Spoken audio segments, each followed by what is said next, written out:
झारखंड की राजनीति में इन दिनों भूचाल मचा हुआ है। झारखंड सरकार पर संकट के बादल मंडरा रहे हैं। इसी बीच बड़ी खबर है, झारखंड से लगभग 32 से ज्यादा विधायक राजधानी रायपुर पहुंच चुके हैं। इनमें कांग्रेस से 12, जेएमएम के 19 और राजद के 1 विधायक शामिल है।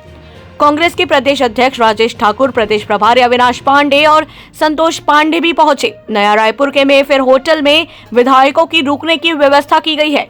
जानकारी के मुताबिक होटल में 47 रूम बुक किए गए हैं। होटल में सभी विधायकों की खातिरदारी के लिए तमाम व्यवस्थाएं की गई है। आपको बता दें कि झारखंड की सियासत में फिलहाल सबसे बड़ा सवाल यह है कि सीएम हेमंत सोरेन की विधायकी बनी रहेगी या जाएगी।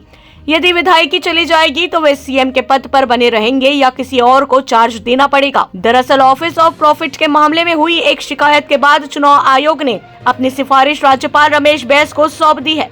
इस सिफारिश में क्या है और राज्यपाल क्या कदम उठाने जा रहे हैं, इस पर 3 दिन से संशय की स्थिति बनी हुई है।